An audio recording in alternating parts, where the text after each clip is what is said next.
Welcome, welcome, ladies. I am so glad that you are here. We are back with another edition of She Talks, the She Talks virtual talk show. And I'm super excited that you are here. I see you all are coming in. That means you are as ready as I have been all day for this conversation. We've got a phenomenal conversation that's getting ready to happen between myself and my special guest. And so I want you to do me a quick favor. Go ahead and begin to like this post and this video, this broadcast, then tag and share. I'm going to challenge you to tag at least one or two other ladies in your life that you know have suffered or experienced some level of loss. And guess what? They would benefit from this conversation because tonight we're going to be talking about a really good topic, finding your purpose after loss. And I'm telling you, it's going to be a phenomenal conversation. I'm back like we never ever left. Okay, listen, we've been kind of not live a lot. Many of you know that I'm Pastor Kenyon R. Dudley, and I go live, but quite often nowadays. On Mondays and Tuesdays, I'm live doing a different portion of ministry. Mondays are our harvest nights, and on Tuesdays we are releasing the prophetic word of the Lord to you. And we are just prophesying over your day, prophesying over the rest of your week, your month, your family, your finances, everything. Whatever the Lord says, we release that word. And then on Thursdays, we do a very, very special type of ministry called She Talks. We come to the broadcast and we go live every Thursday at 8 p.m. Eastern Standard Time. And guess what? We talk to women who are phenomenal in their own right. They have a testimony, they have a story. Many of these women are entrepreneurs, they're CEOs, they're in various industries affecting change, transformation in their areas. They're authors, they're all types of women that come to this platform. And guess what? They share with us their stories, they share with us who they are and what God is doing in their life, in hopes that whoever is on the broadcast listening in, whatever lady joins in is going to be helped find something in their testimony that's going to encourage them to move out in the world and do what God has called them to do, or to keep doing what God is calling them to do. And so thank you all for coming on the live. I see the number going up. I really appreciate you. Go ahead and tag, like, and share. Let them know that we are on right now. Pastor Kenyon is on the She Talks virtual talk show, and we are getting ready to talk about something really good. Listen, let me get my greetings out of the way, baby. Thank you so much for being on. You are my number one supporter. And then guess what? My mother is always on as well. Thank you so much for being on, Mama. I see Evangelist Veronica. Thank you so much for being on. Who else is on? Why don't you drop a comment over in the chat and say hello? Let me know who you are, that you are here, and even where you're watching from. I want to get a chance to greet you. And I know that many others want to know that you are on as well. They want to greet you as well. Pastor Lisa, thank you so much for being on. Nicole Lumpkins, I see a lot of my regulars. Thank you so much for following me and following the word of the Lord that is released out of my mouth and on my platform. I really appreciate you for trusting. Hey fam, what's up, Jules? Gotta have you on, Jules. Come on now. Gotta have you on She Talks. So let's talk about that. Listen, I got a few things I want to talk about before I bring up my special guest. She is so special to me because we have had a special working relationship with her book. She is an authoress and all of that. So I cannot wait to get her up to this platform. Ronelle, thank you so much for coming on. I appreciate you for being here. Tag, like, and share, ladies. We're getting ready to go into this conversation. But first of all, I've got a quick video. Don't you go anywhere. I want you to see this video. I want you to tag folks in while this video is going. I need to share with you a special announcement. Why? Because I've always got something great for you. I'm always going to offer you something good.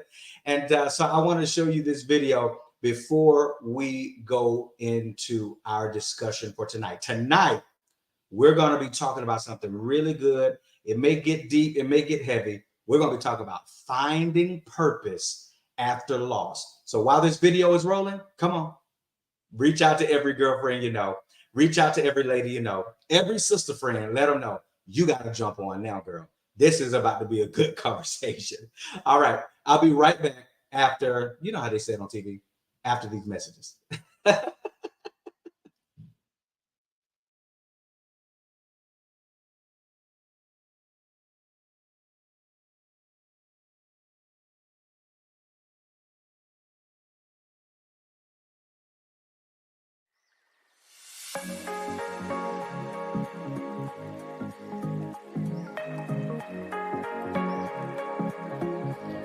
Hey ladies, it's Kenyon R. Dudley, and I am thrilled to invite every incredible woman out there to the most transformative event of the year. That's right, it's the Heal Thy Woman Virtual Summit. Listen, ladies, mark your calendars. Mark them for Saturday, November the 25th, 2023. It is going to be a day that will change your life forever. I promise you that. Now, our theme this year is this: break up, break open, break through, and break out.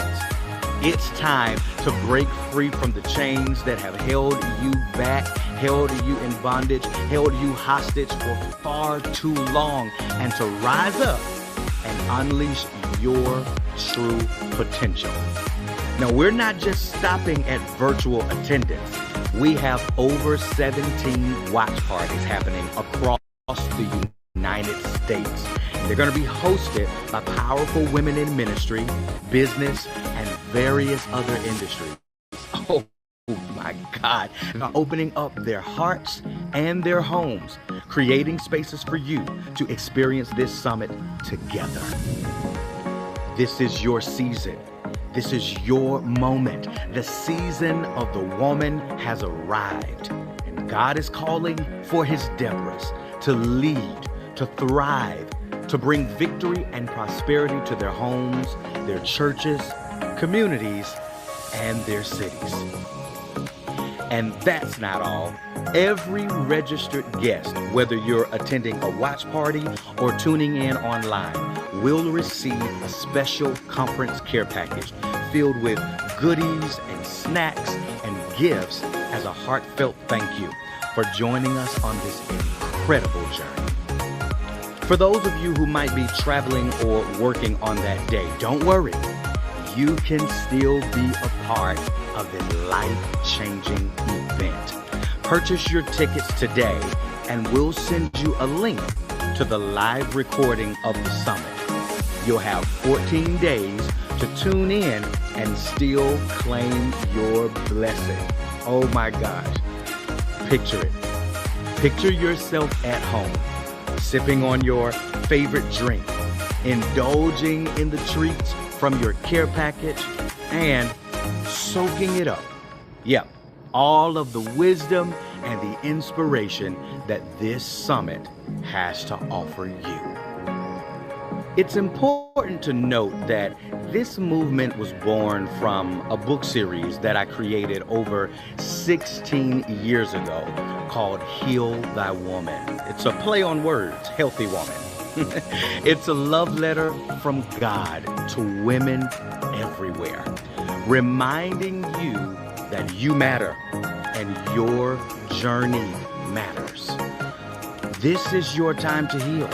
This is your time to rise, ladies, and take your rightful place in the incredible story of God's people during these end times. Now, let me tell you what you can expect at the Heal Thy Woman Virtual Summit. We've got it all. We've got prophetic worship, live fireside chats, entertainment is planned for you. We've got prayer, keynote speakers who will empower and inspire you. We got mental health professionals addressing your well-being as a woman, and so much more. And here's the beauty of it all.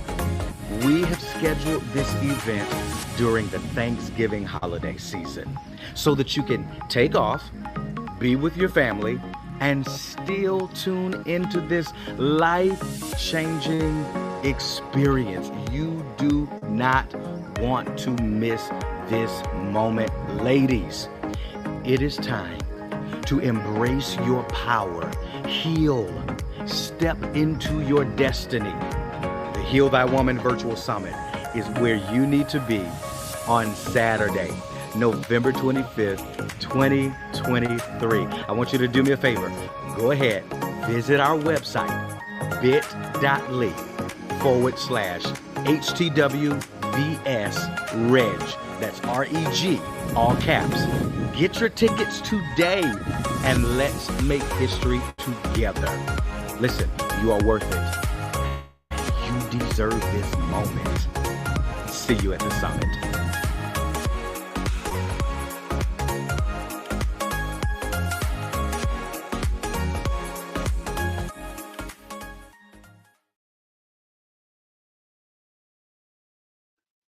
Woo! Listen, we are getting ready for something that is actually history making. And so I'm certain that this virtual summit that we are doing is going to be a blessing to all of you. And matter of fact, we've had all type of women that have been connecting with this move, reaching out to us saying, oh my God, this is just an amazing thing. We've had pastors, we've had leaders. Thank you all so much for just connecting with what God is doing with the Heal Thy Woman movement and with the Heal Thy Woman Summit. So listen, if you haven't registered yet, why haven't you? I need you to do that. Go right now to bit.ly/HTWVS-REG and go ahead and get your ticket. I need you to get your ticket. It's only $79 for your ticket. But guess what? We've just implemented Afterpay and Klarna on the website. OMG. And I'll show you exactly how that looks toward the end of tonight, because you can actually get your ticket and pay later. What? Who does that? Go on and get your stuff, get your ticket, and then guess what? Connect with the other women in your family. Let them know it's a virtual conference. It's a virtual summit. It is online. You'll be able to enjoy this from the comfort of your own home. You'll be able to bring in other ladies to connect with them as well. And hopefully y'all can tune in together. Listen, if you are ready for this conversation on tonight, I need you to put in the chat, I'm so ready. I'm so ready. Now, you know, I've never hyped you up. I have never said what I did not mean on this broadcast. Listen, every time I say that I'm bringing somebody special, that this is going to be a riveting and great conversation, it is. Somebody is always blessed and touched, transformed in a mighty way. Someone is always brought to a level of clarity about where they are in life. And so I'm super ecstatic and excited to bring to the stage. She is an authoress in her own right. She is just a phenomenal writer. I've had an opportunity to read through this book. And so tonight we're actually going to dig deep in some of the story that she shares in her book, 30 Summers Left. And I'm just floored at what God has brought her through. And you're going to get a chance to hear it tonight. Ladies and gentlemen, I need you to do me a favor and clap it up. Give me some clapping emojis over in the chat and let her feel extremely welcome. Miss Tahiese Adale Wells, how are you, my friend? Glad to be here. I'm glad that you are here. Thank you so much for saying yes, and thank you so much for saying, you know what, this is a platform I want to share my story. Absolutely, definitely. On Heal Thy Woman Network, she talks. Yeah. Come on.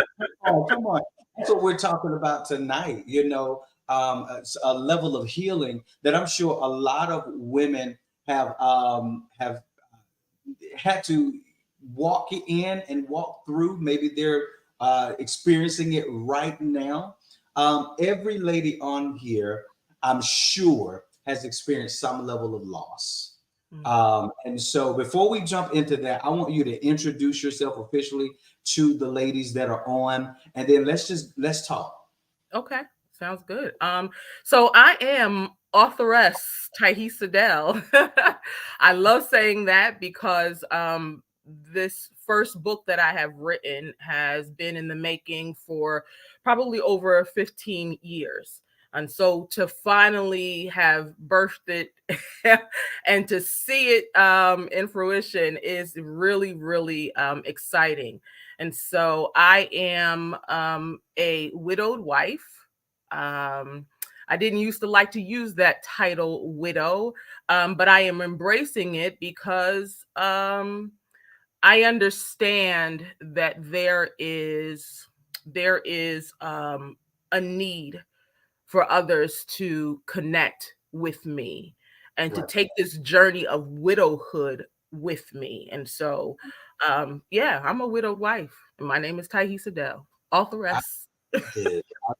Listen, y'all know we bring all types of stories here to this platform, and this is a unique story because, like Tahis said, that she is a widowed wife, but some way somehow, isn't God good? You always, and I'm talking about you, Tahis. You always find a way to find purpose. As Mm, long as I've known you, I mm, have known you to be a very determined woman, a woman of God, a woman that understands her purpose and knows where she's going.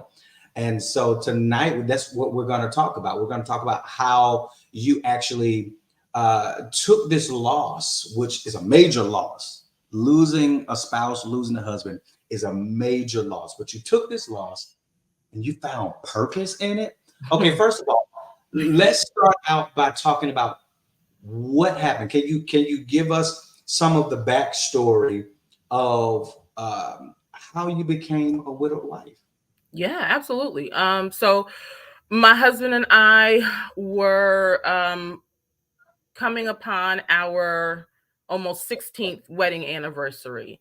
A few months prior to that, this is in 2020, a few months prior to that, he had a lot of health challenges. And unfortunately, for some odd reason, he had to have his toe removed.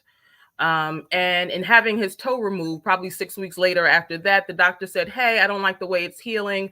Let's go to a specialist and get this checked out." Well, we Right. thought we were just going for a second opinion, and they were like, "Hey, we're going to keep you in the hospital." Yeah. So he was kept in the hospital. This was May 5th of 2020. And we already knew that there were some heart issues because my husband was going to, he had some workup done to get a kidney transplant. And so Okay. it revealed that. And with that being the case, they were looking at his whole body, including his heart. And they Okay. decided that he needed a triple bypass. So he had a Wow. triple bypass on the 18th of May, and probably a day later, he was unresponsive. Wow. Yep. And after that happened, they allowed me to visit the hospital every day, but I went every other day. It was it was quite overwhelming for me, right? Because no one else could come with me. And I Yeah. lived in New Jersey. We lived in New Jersey, and I was driving back and forth to Philadelphia. Hmm. So every other day I would go and I would stay for my 2 hours and worship and anoint his feet and his toes as I watched them turn black, Hmm. and just believe in God that somehow, some way, because I know the God I serve, that Right. my husband's going to come out of this, and this is going to be an even greater Yeah. testimony, right? That was May 18th, and a few weeks passed by. Well, June 12th, early morning, June 12th, and Mm. I got a phone call from the nurse's station in intensive care at the hospital he was at saying, you need to come now. Like, she didn't even give me it wasn't really a choice. It was like, you need to come now. So my family didn't want me to, go by myself. So all of us went together, my immediate family, my mom, my dad, my sister, her husband, which I call affectionately my brother. And we all went to the hospital. And at that was we probably got there like 5 a.m. in the morning. And at 10:10 a.m., my husband was pronounced dead. And I watched him take his last breath in his room, and surrounded by a couple of his close family members that he calls his cousins, really like his sisters. And one was kind of just holding me up, standing behind me, holding me up. And the other one was at his bedside. And yeah, and 10:10 is significant because that's his birth, his date of birth. So he would have celebrated his 48th birthday just a couple of days ago. And he actually passed away on his mother's, the same day that his mother passed away 15 years prior. Wow. Mm-hmm. Yep. Oh my God.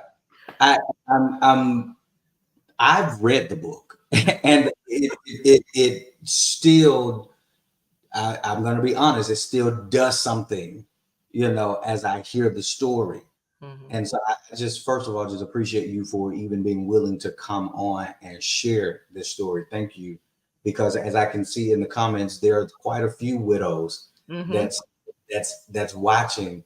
And so I think this is so great. And God has a plan. But can you walk me in? You said that there was you knew that there was some type of illness or sickness going on prior to when things start really just taking a turn. You got new, or how was that?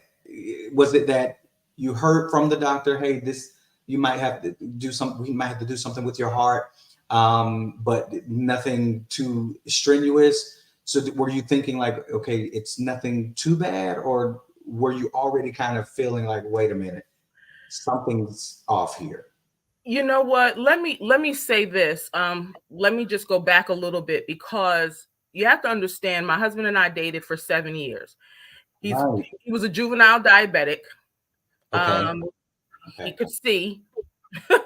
For the most part, he was moving and going. We were moving and going together and everything like that. We get married, and a couple of weeks after returning from our honeymoon, he loses his job, and then 4 or 5 weeks after that, he starts losing his sight. Okay. From diabetic retinopathy. So everything started from diabetes. Okay. Everything started from diabetes. And diabetes is a progressive disease because it starts to affect everything else in the body. So a year or so later, hypertension, and then there was the talk of kidney disease, which turned into kidney failure, which turned into, oh, you got to get on dialysis. And he was on dialysis for 10 years. I wanted to give my kidney. We even talked to some ministries that we were a part of, to just kind of share with them, hey, we need a kidney transplant so that he can have a better quality of life. None of that happened. But when you go, even considering a kidney transplant, you get workup done. And they check your heart to make sure it can withstand the surgery. Right. Okay. So we knew a long time ago that there were some heart issues because they were talking about a bypass probably like 7 years prior. But praise God, we had got a second opinion, and they were like, no, he's good. He doesn't need it. So fast forward to 2020, he had got workup done. Well, 2019, he had got some workup done again. The heart issues were there, and because of the lack of circulation to his foot after he got the toe removed.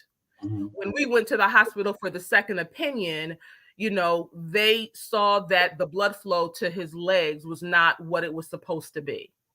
And Wow. so they kept him in the hospital, and that was a surprise. And, the thing is that throughout our marriage, just about every time there was some new diagnosis, it was always traumatic. It was Yeah. traumatic. Okay. It was traumatic. Mm-hmm. There's no other word to describe it. It was almost as if, okay, yeah, you got diabetes, but what? You're blind. What do you mean? What do you mean he can't see? The doctor tells me as he's looking into his eye. Oh yeah, you're blind. And I mean, like, what? I've been married to this man after dating him for 7 years. I get married to him, and then 6 weeks later, you're telling me he can't see? He's gonna lose his sight? Yeah. Yeah. So what is, and I was gonna ask you that, like, what is going on in your mind, in your heart, as you're going through this up and down time? I mean, you all are in love, you all are married. And if I remember correctly in the book, I don't want to give the full book away because I want people to really go and support this book and get this book. This book hits home for so many reasons. You see, my mother is in the chat now. She's saying a lot of this story makes sense to her because she experienced it with my father. yeah, He is diabetes with him, and I get it. The whole you get used to this diagnosis, and you're praying toward this thing. God, heal this. We believe you for this. Now the doctor says he can't do this. He's blind. Right. It's like trauma all over again and nonstop. So I was going to ask you what's going on in your head, but you already kind of explained that. I want to go deeper. What do you think? Because I know you were with him, just about 24/7. Mm-hmm. You guys were close, you and your husband. Very. What was going on through this man's head and in his heart as every time, okay, you're with him, he hears a new diagnosis. He hears this is not going right. This is not going right. What's going on with him? Can I tell you, as time went on, I watched Dante go from, and a lot of people watching, never met him. That's fine. But my husband was a very proud and a very confident young man. Okay. So to lose your sight at 20, oh gosh, wait, let me see. I was 32. So I was 3 years older than him. So he wasn't even 30 yet. So to lose your sight at maybe 28, 29 years old, you talk about a blow to your self-esteem, a blow to your confidence, just a blow to your whole existence. You're like, what do I do now? And not only that, okay, he had a new wife that he had promised to take care of. Yeah. And that his wife, me, was in my mind, I now am going to be taken care of. But so early on, the roles were reversed. How was that? How was that? Because you're so right. You hit something. A lot of women, and I say this in the most respectful way, a lot of women nowadays are independent. They have their own, and I read your story. You were the same. But it is natural for a woman who is in love, who loves a man, and they come together. It is quite natural, wouldn't you say, for her to say, okay, now I've got a life partner. I've got somebody who's going to help me. I'm not going to have to do all of this alone. I'm going to be able to take a breath in certain instances. But now that ideal has been shattered. You get married, but you're all of a sudden a caregiver as well. How was that? How does that feel? I mean, I don't, you know what? I was discouraged, but not defeated, right? I just kept it moving because very early on, people were telling us, surely God has something great for the Yeah. two of you, for all of this to happen, so early on in your marital relationship. Okay. We had known each other for 7 years, but now you finally have said the vows, right? Yeah. And that one about, for richer or poorer, in sickness and in health. Who in the world knew that you would have to experience that Wow. right off the bat? But see, I have always been the kind of person that says, you know what? Oh, this is what I'm being handed. Let's go. We got this. You know what I mean? I mean, even Yeah. after that doctor's visit where he said that he was going blind, I remember coming home and taking everything out the pantry that had sugar in it. I said, Yes. oh, okay, all right, this okay. After I wiped, after I boo-hooed in the doctor's office, and we got home, it was let's go. We're gonna make sure that we can do whatever we need to do so that this does not, go any further. Yeah. And so I've just always, resilience is the word that comes to mind. Mhm. I just been resilient in that way. But you're talking about hit after hit after hit after hit. Yeah. Uh, that'll weigh on anybody, right? You Yeah. come to the end of yourself at some point. Yeah.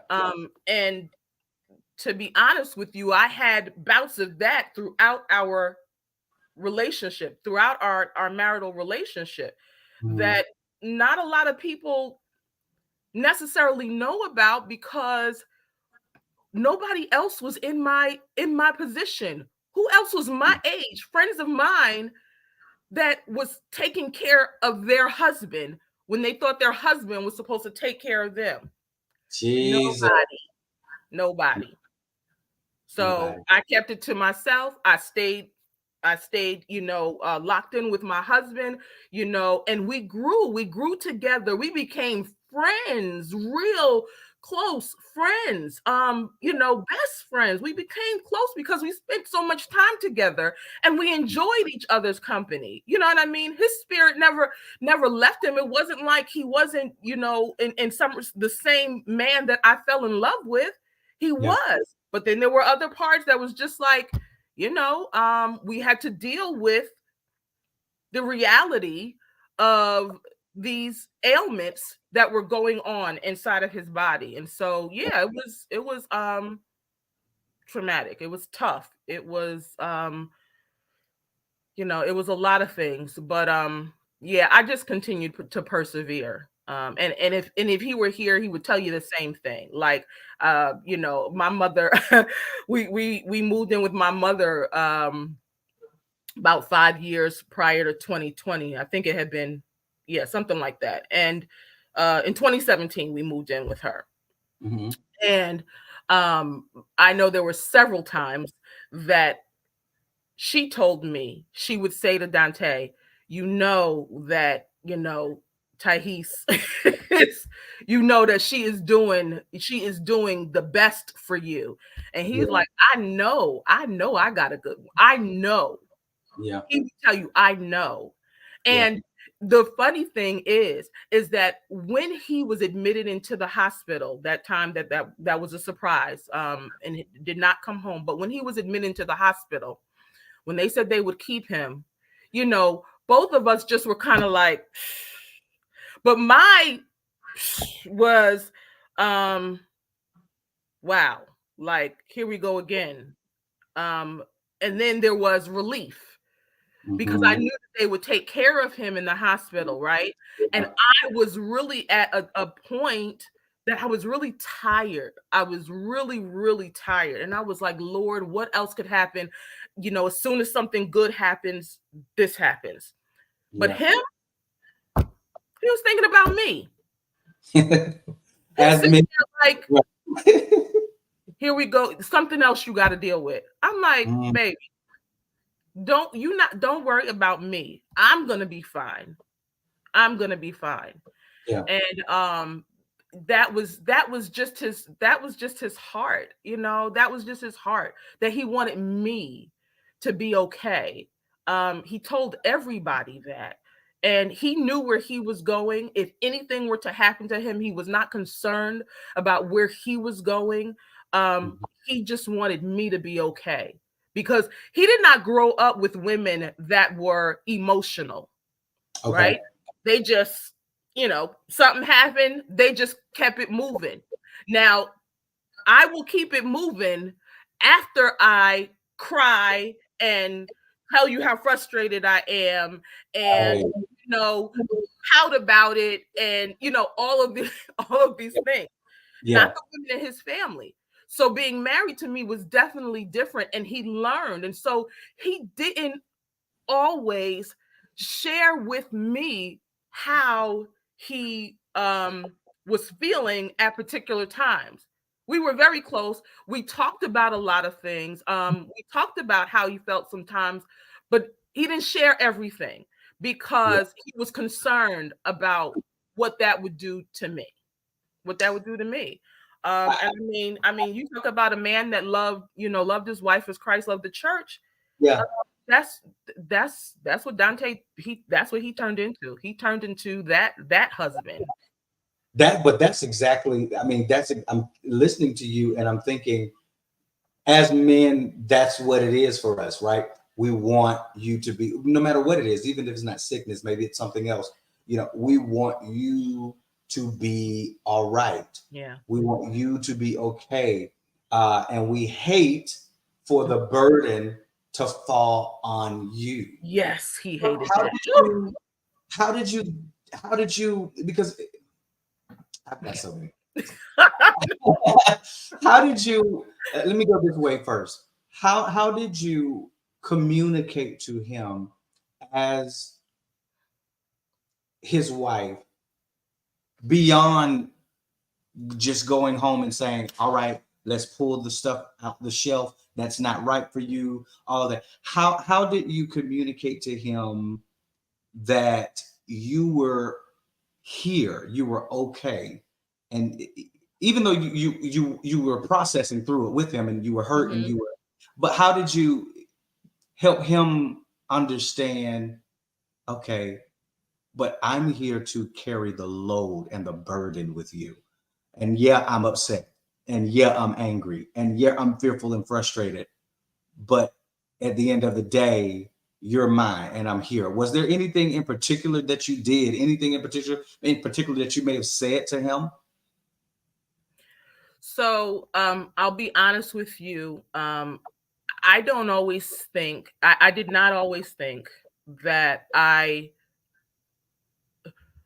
definitely communicated my feelings, right? But the scripture says that a fool vents all their feelings. I was like a pot that was boiling and had a top on it. So there would be moments that I would just boil over. So in my boiling over, you know, I would share with him, you know what? This is just a minor inconvenience. I need you to raise up. I need you to rise up. I need you to help me. I need you to help me because I feel like I'm carrying this all on my shoulders. And the truth of the matter is, so my perspective is now is that I understand that he was suffering, right? I have no idea what it feels like to go to dialysis 3 days a week and come home and feel exhausted. Yeah. I have no idea what that feels like. Okay. And not only to do that, but you're not able to see. Yeah. You know, I wanted him to treat it like an inconvenience. And I just said this today. On my YouTube channel that I started. I wanted him to treat it like a minor inconvenience, but that was to help me deal with it. Woo, that's good. It was to help me. It wasn't for him because he suffered. He suffered. every day you wake up and you can't see anything. Yeah. Now, here's the thing though. We would periodically meet people that had lost their sight and were doing great things in life, right? Going to school, working. Oh, I met one nurse at his foot doctor long time ago. Her husband skis and was, rowboating and can't see. So Yeah. again, I hear these examples and I'm like, hey, come on. You know what I mean? What you gonna do? So, but what happened for Dante is that he got more into the word, and we joined, we co-labored in ministry with his sister and her husband. Okay. And when we did that, Dante got a cell phone. Maybe he had a cell phone before that, but he got a cell phone. That helped to have a smartphone so that he could do things. When he got that cell phone, and when he started teaching Bible classes, he was studying all on his own. Okay, he started off with me helping him, but he started doing it on his own when he got that cell phone. He would record things on his phone. He would study. Right. Amazing to me. And then I would sit there in class with the rest of our family and be like, wow. And then he would still, we get in the car and he's like, hey, how was I? Or what was it like? So there was still this, uneasiness, not as much confidence as he could have had, because it was still a blow to his, it was really a blow to his ego, right? It was a to his ego. And so I think he lived with that. He wrestled with that. He wrestled with it every day. With it every day. And so I wasn't always as compassionate. This is me being telling on myself. I wasn't always as compassionate. That's real. That's real. I wasn't. And so with that being the case, sometimes he would hear the whining. And sometimes I realize now that was not fair to him, that he was doing the best that he could in the situation and in the mind frame that he was in. And the only thing that he really knew to do, besides cling to me, his wife, because he knew that I had his back no matter what, that I would take care of him no matter what. Okay. Right. He knew that.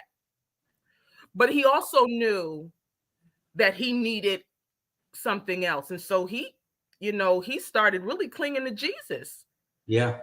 He'd be up in the middle of the night praying half the time because he couldn't sleep, probably, but he'd be up in the middle of the night praying for hours. Wow. And, listen, my husband walked with God, and that was it was a humbling thing for him. You know what I mean? It was a humbling thing for him to realize that, what, this is the life that I'm living, and, I'm going to do what I can. He was at dialysis when we moved to Jersey. He was at dialysis, the dialysis center he was at. For 1 year, he was the only patient, and he got to minister to the technicians. Every time he started studying for Bible study to teach them. Wow! While he's on the machine. Jesus. So he found purpose. He did. In all of this, it was not an inconvenience. He found purpose in this trial. Yeah, he did. Did that encourage you to begin to find purpose, or did you find purpose after he had passed on? Was it? Did his life encourage and inspire you? So again, full transparency, no. I love it. No, I want you to keep it real because we've got ladies here who are going through it, have went through it, and I want to know, like, when did it Yeah. come for you that you had this purpose, this thing that God was trying to get out of you and get you to? Right. So the last couple of months that my husband was here on earth, Okay. um, I remember having this conversation driving him to dialysis. And I was loud and frustrated about, don't you want more? Like, what are we doing? Like, I'm tired of going around and like I could hear, like, what are we doing? Mm. And he was very calm, and he just was like, you know what? He was like, yeah, I do want more. Right. But I'm not angry about it. I'm not frustrated about it. I refuse to have anxiety about it. And I was just like, wow. And there Wow. really wasn't much to say after he said that. And so I just sat there kind of like just still fuming, like, you know, um, even those last couple of months, we were talking with Pastor Vorlia and her husband, Pastor Jerome, about our relationship just in general, because I really was just like, I don't, whereas before when we were dating, I had this this I can't think of the word right now, but this expectation that we were going to be in this ministry together, whatever this ministry was. My husband was very big on finances, financial education, and we had started this business. And I saw us working together, doing everything together. Yeah, of course. Last couple of months of his life that I didn't know was going to be the last couple of months of his life, I was like, well, I gotta find out what's for me, because it is not the same thing that you want. I'll support you, but I need to find out what Tahiese wants to do. So this journey, that's what I'll call it. This journey not only brought him into his purpose, because initially you have a certain ideal for the marriage, for you both. This is how it's going to be. We're going to be ministering together. We're going to go for. But then when this journey began, what you're telling me is it brought him closer to God and into his call.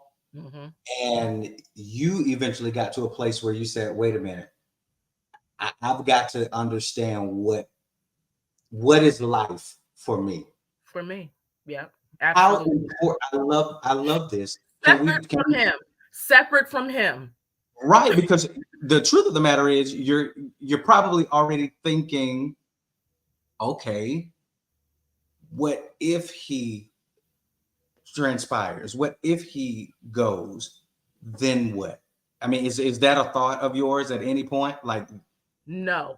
So it wasn't a thought that what if he goes? It was just that I didn't want what he wanted at that particular time any longer, right?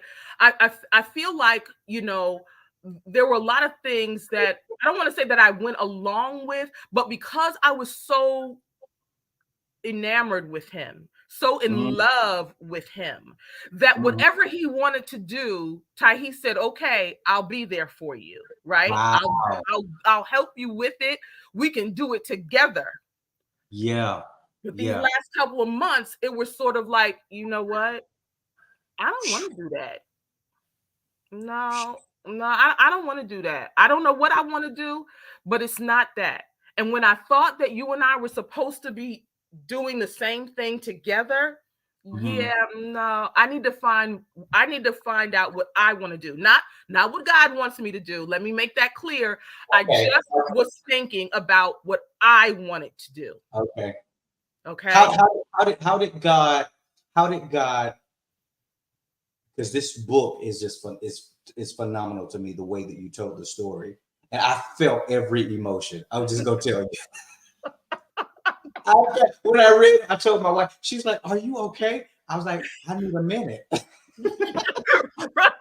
I need a minute. I need to process this because Yeah. I felt like I was watching a movie. I felt what you were feeling, but as a man, I even felt what he could have been feeling. Yeah.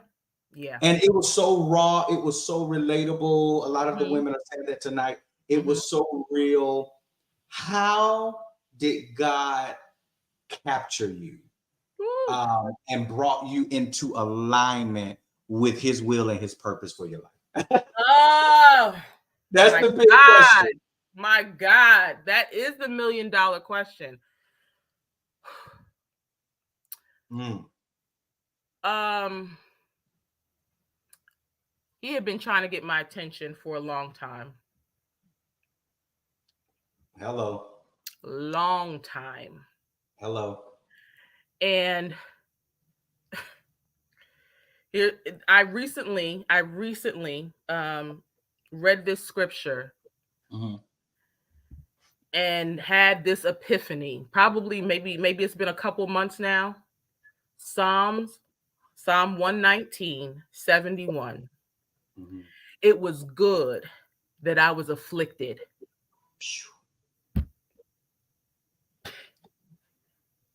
so that I could learn your statutes. Jesus. Jesus. It was good. And I remember reading that scripture a couple months ago, and his picture sits on my desk. I'm looking at it right now. And I remember looking up at his picture sitting on my bed, which is behind me. And I'm just like, it was good. And I stopped at the "it was good" because our marriage was good. Our relationship was good. Whoa. And it was also afflicted. He was afflicted. I was afflicted. Yeah. But because of all of that, I sit here now and I am falling back in love with the Lord Yeah. just from reading his word, from Yeah. making a heart decision that this is who I need to follow. It's not a man. It's not a man. Wow. Jesus the Christ that I need to follow. And so making that decision and then moving in that decision by reading my word on a daily basis, because look, now I got time. I got Yeah. time. Yeah. Yeah. You know, when you're a caregiver, I was like Martha. I was like Martha. Yeah. My husband, I'd be making him dinner and he'd be asking me questions about heaven. What you think heaven is like? Do you think, they're eating this in heaven, or you think we're going to have this in heaven and all of that? And I would be like, I'm over here trying to make dinner. Like, I have no idea, baby. We said, I don't have time for that. Like, who got time to talk about heaven when I'm trying to cook a meal for you that I don't feel like cooking? Wow, that's real. I love it. Listen, let me tell you, my mother said I was a caregiver for 9 years. Hey, ladies, if you were a caregiver at any given point, whether it was with your husband or someone, maybe it was a mother, maybe it was somebody in your family, drop how many years you were a caregiver, or how many years have you been a caregiver? Maybe you're still in that. But and then once you drop the number, I want you to also drop right after that, and it was good. Tahiese, you just hit something, and that's why I was like, okay, let me hold myself together. As you're talking, you just hit something. Come on, y'all, just put how many years you've been a caregiver, and if you have not been, that's fine, but still throw over in the chat, and it was good. Because everything that God does is good. It's good. It's good. It's good. In Genesis, right? Even in Genesis, during the creation period, after everything he spoke and Everything. Oh, yes. he said, "It is It's good." good. It is good. And so it's so good that, and many people don't look at that scripture that way. Pastor Lisa, I saw you said that's one of your favorite scriptures. Many people don't look at that scripture the way that maybe you, Tahiese, or maybe Pastor Lisa looks at it. The affliction is good. It brings you into good, even though it may not feel good. Oh, God. Even though, I mean, talk a little bit about that. Can you minister to these ladies? Because apparently we've got a great group here that is connected with you and your story. Can you take the last few minutes of this broadcast and minister to the ladies, connect with them on the idea that it really doesn't matter. It's still good. You know, after my husband transitioned or upgraded, as my bishop would say, Yeah. There was a scripture that I could not say. Here's another one for you. I couldn't say it. And as a matter of fact, even questioned, how could this be? Okay. Romans 8:28. Wait a minute. All things. All things work together for good to those who love the Lord and are called according to his purpose. Okay. Here's what I would say. There is a reason that you are still here. Mm-hmm. There's a reason that you're still here. You have not completed all of your assignments. Mm-hmm. And no matter how painful, how heartbreaking, how disappointing, how angry you may be even right now, God is not surprised by what has happened, and he still has work for you to do, for me to do. Mm-hmm. With that being the case, I just saw Kirk Franklin on, I heard him actually on the Sherry Shepherd show. He said, did he say work wounded or win wounded? Mm-hmm. When wounded. What that means is that even in your heartbreak, even in my heartbreak, what I could not deny was that God was there. Yeah. I may not wanted to talk to him. I may have been angry with him, but he was with me the whole time. And he kept me the whole time, even when I didn't want to talk to him. He kept me. He kept me. And when I made a decision, when I said, you know what? Because I see the hand of God on my life, even as I still hold on to this grief and I still hold on to this hurt and I still hold on to this disappointment. I see the hand of God on my life. Mm-hmm. And what I decided to do, I looked at all the stuff that I had going on, the disappointment, the grief, the hurt, the anger, the resentment. Mm-hmm. I had all of that over here. But then God's love was over here. Yeah. His comfort was over here. His care for me was over here. And you know what I decided to do? Because this was over here and I had all this heavy stuff over here, I let it go. Jeez. I let it go. I let it go.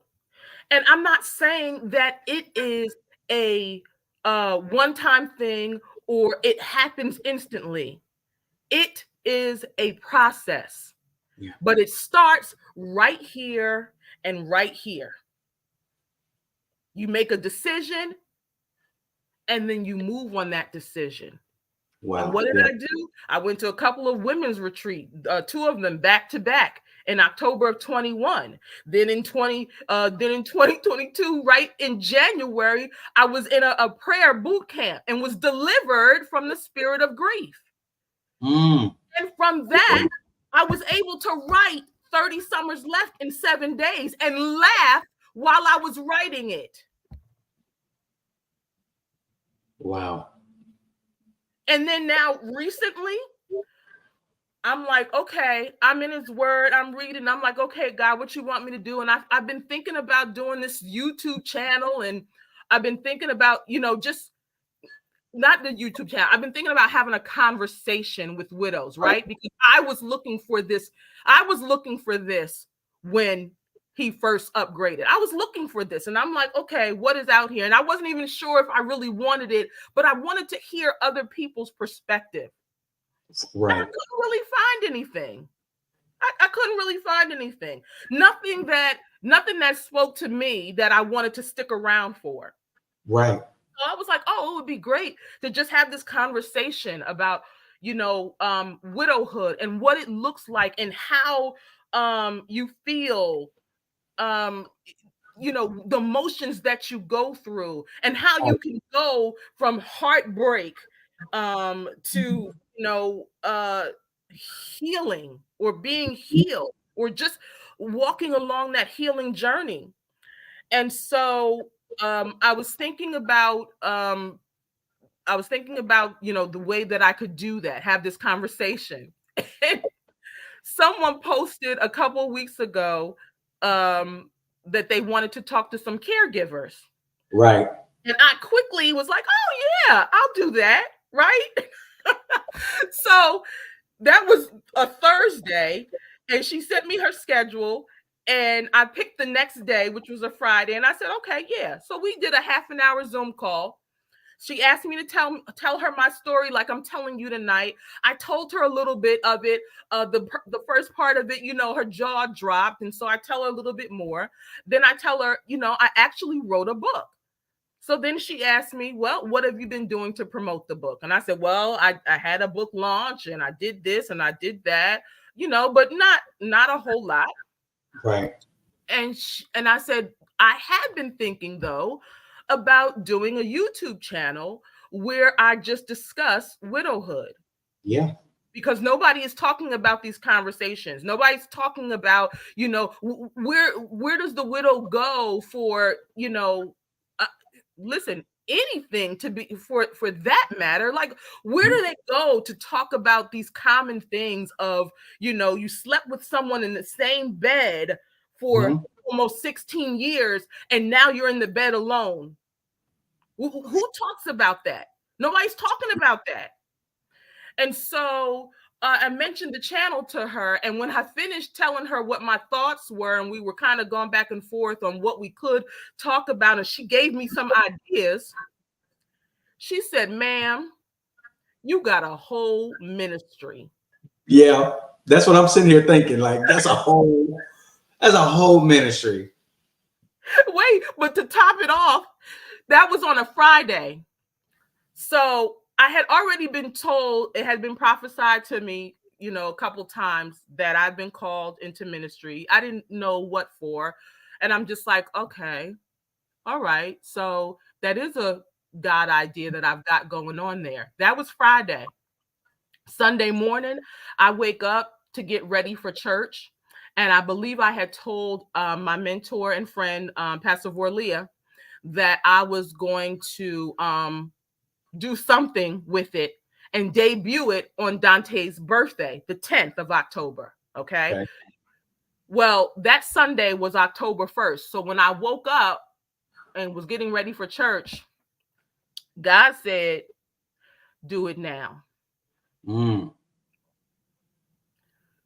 it now. With what you have, do it now. Yeah. So I obeyed God.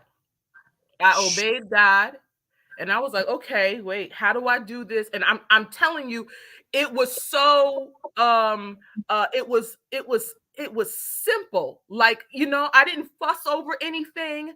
to get it done. And I did it before church started, but I didn't fuss over anything. I was like, okay, how do I do this? And I was like, okay. And then I was like, well, what about music in the background? Then I was like, oh, I have my own music. I'll play my own music in the background. Listen. So I'm playing my own music in the background. I'm like, okay, I'll just record a video and upload it. Yeah. And I was like, okay, what about a picture for the cover? And I found something that I just thought was, something of nature that I thought was pretty, sun coming down. And I was like, oh, we'll use that. Literally did it in probably within an hour and a half at best, all before my 10 a.m. church service. And I'm telling you, I've been doing it ever since. So I've been doing a recording ever since. Yeah. And I was going to stop at his birthday. So I did a Facebook Live on Tuesday on his birthday to celebrate and let everybody know there's 10 episodes there right now. You can go onto YouTube and watch it. And then the Lord was just like, keep going. So this whole month of October, I'm going to be uploading videos every day. And then we'll see, when November gets here, what the Lord would have me to do. But so now I'm on YouTube. And listen, I'll be honest with you. When I picked this date, like 3 months ago, I want to say. I think I picked this date like 3 months ago. And it was in the intention that this was around Dante's birthday. And around his birthday, I like to celebrate him some kind of way by doing something to honor our story, to honor his legacy, to honor, the man of God that he was and the couple that we were. And so that's why I picked October 12th. Right. But I had forgot. And then you messaged me 2 days ago on his birthday and was like, hey. I didn't realize that. And instead of being like, oh, I don't know. I was like, let's go. I'm ready. Let's go. Let's do it. Yeah. Oh my gosh. Y'all, listen, I'm gonna pull it up here. Okay. On Facebook, you can find her right now while we're talking about it. You can find Tahiese Adale Wells. That's her name on Facebook. That's the name of your YouTube channel as well. Correct? Yeah, try the name instead of I think I have it titled We Still Winning Wells. Yeah, We Still Winning Wells, but I think some people have told me that they found it by doing Tahiese Adale Wells. I think when you pull up the name, it pulls up everything. Okay. And so I would say, ladies, y'all get over there, pull it up by her name. You're going to see everything that she has and join her on Facebook as well. Tahiese, really quick, I want you to talk about your book as well, 30 Summers Left. You did this in 7 days in a boot camp that maybe not many people are familiar with, but some people are who's on this live, the Write Your Book boot camp. It was amazing.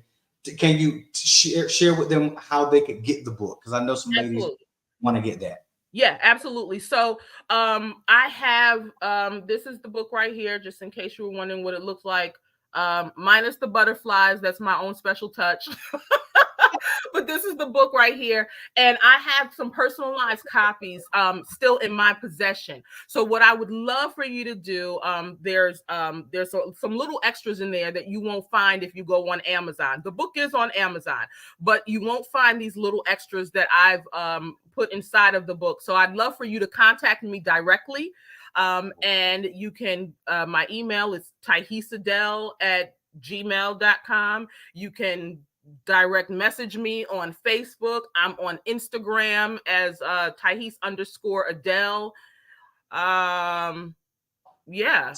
And your email again is tahieseadale@gmail.com. tahieseadale@gmail.com. Correct. I want to make sure I spelled that right because I'm putting it over here in the chat right now.